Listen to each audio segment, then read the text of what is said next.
നിങ്ങൾക്ക് ഭൂമിയുടെ പ്രായം അളക്കുന്നത് എങ്ങനെയെന്നറിയണോ? കണക്ക് പറയുമ്പോൾ ഭൂമിക്ക് 4.5 ബില്യൺ വർഷത്തിലധികം പ്രായമുണ്ട്. പക്ഷേ ആ സംഖ്യ വെറും അനുമാനമല്ല. ശാസ്ത്രജ്ഞർ ഏറെ തെളിവുകളും പരിശ്രമങ്ങളും ചേർത്ത് തന്നെയാണ് അത് കണ്ടുപിടിച്ചത്. ഭൂമിയുടെ ആദ്യകാല ശിലകൾ ഇന്ന് വളരെ കുറവാണ്. കാരണം ടെക്ടോണിക് പ്ലേറ്റുകളുടെ ചലനം, അഗ്നിപർവ്വത പ്രവർത്തനം, കാലാവസ്ഥ എന്നിവ കൊണ്ട് പഴയ പാറകൾക്ക് മാറ്റം വന്ന് അവ പുതുതായി രൂപപ്പെട്ടിട്ടുണ്ട്. അതിനാൽ ഭൂമിയുടെ യഥാർത്ഥ ജനനകാലം അറിയാൻ ശാസ്ത്രജ്ഞർക്ക് മീറ്റിയോറൈറ്റ്സും പ്രത്യേക ധാതുക്കളും നോക്കേണ്ടി വന്നു. ഇവിടെ ഏറ്റവും പ്രധാനപ്പെട്ട ഘടകമായി വന്നത് സിർക്കോൺ എന്ന ധാതുവാണ്. ഓസ്ട്രേലിയയിലെ ജാക്ക് ഹിൽസിൽ നിന്ന് കിട്ടിയ സിർക്കോൺ കണങ്ങൾക്ക് ഏകദേശം 4.4 ബില്യൺ വർഷം പ്രായമുണ്ട്. എന്തുകൊണ്ടാണ് സിർക്കോണിന്റെ പ്രാധാന്യം? കാരണം സിർക്കോൺ അതീവ സ്ഥിരതയുള്ള ധാതുവാണ്. ചൂട്, മർദ്ദം, കാലാവസ്ഥ എന്നിവയ്ക്ക് മാറ്റമുണ്ടായാലും അതിന്റെ ക്രിസ്റ്റൽ ഘടന ഏറെക്കുറെ മാറ്റമില്ലാതെ നിലനിൽക്കും. അതുകൊണ്ട് സിർക്കോൺ ഭൂമിയുടെ പുരാതന ചരിത്രം സൂക്ഷിച്ചിട്ടുള്ള ടൈം ക്യാപ്സൂൾ പോലെയാണ്.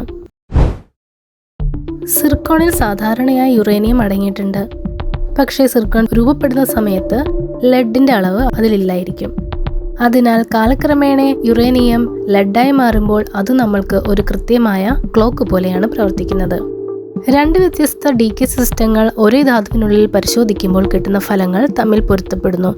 അതുകൊണ്ട് ഇത് ഏറ്റവും വിശ്വാസ്യതയുള്ള മാർഗമാണ്. ശാസ്ത്രജ്ഞർ സിർക്കോൺ സാമ്പിളുകൾ എടുത്ത് അവയിൽ എത്ര യുറേനിയം ഉണ്ട്, അവയിൽ എത്ര ലെഡായി മാറിക്കഴിഞ്ഞു എന്ന് കൃത്യമായി അളക്കും. ഇവയുടെ അനുപാതം നോക്കിയാൽ ഡീകേ നടന്ന സമയം കണക്കാക്കാം. അങ്ങനെ ഏറ്റവും പഴയ സിർക്കോണുകൾ 4.4 ബില്യൺ വർഷം പഴക്കമുള്ളതാണെന്ന് തെളിഞ്ഞു.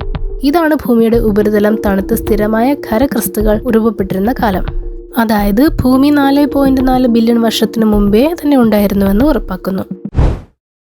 മറ്റൊരു തെളിവ് മീറ്റിയോറൈറ്റ്സിൽ നിന്നുമാണ്. പ്രിമിറ്റീവ് മീറ്റിയോറൈറ്റ്സിലുള്ള CAIകൾ, അതായത് കാൽഷ്യം അലുമിനിയം ഇൻക്ലൂഷൻസ്, 4.56 ബില്യൺ വർഷം പഴക്കമുള്ളവയാണ്. CAIകൾ സോളാർ സിസ്റ്റം രൂപപ്പെട്ട സമയത്ത് ഏകദേശം 4.567 ബില്യൺ വർഷങ്ങൾക്ക് മുമ്പ് സൂര്യനെ ചുറ്റിയിരുന്ന ചൂടുള്ള ഗ്യാസും ഡസ്റ്റ് പാർട്ടിക്കിൾസും അടങ്ങിയ മേഘത്തിൽ ആദ്യമായി ഖരമായി ക്രിസ്റ്റലൈസ് ചെയ്ത ചെറുധാതുക്കളാണ്.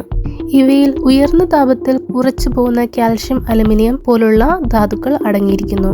സോളാർ സിസ്റ്റം തുടങ്ങുമ്പോൾ ഏറ്റവും അധികം രൂപപ്പെട്ട ഖരവസ്തുക്കൾ ഇവ തന്നെയാണ്. ഇന്ന് ഇവയെ പ്രിമിറ്റീവ് മീറ്റിയോറൈറ്റ്സിലാണ് കാണുന്നത്, പ്രത്യേകിച്ച് കാർബണേഷ്യസ് കോൺട്രൈറ്റ്സിൽ. പ്രിമിറ്റീവ് മീറ്റിയോറൈറ്റ്സ് അഥവാ പ്രാചീന ഉൽക്കകൾ അവ സോളാർ സിസ്റ്റം ഉണ്ടായ ആദ്യകാലത്തുണ്ടായതാണെങ്കിലും വലിയ മാറ്റമൊന്നും സംഭവിക്കാതെ ഇന്ന് വരെ നിലനിൽക്കുന്ന ഉൽക്കകളാണ്. സോളാർ സിസ്റ്റത്തിന്റെ തുടക്കം അത്ര പഴക്കമാണെന്ന് നമുക്കറിയാം.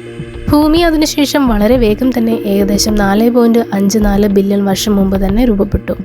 അതിനുശേഷം ഉണ്ടായ ഒരു വലിയ കൊളീഷനിൽ നിന്നാണ് ചന്ദ്രനും 4.54 ബില്യൺ വർഷങ്ങൾക്ക് മുമ്പ് രൂപപ്പെട്ടത്.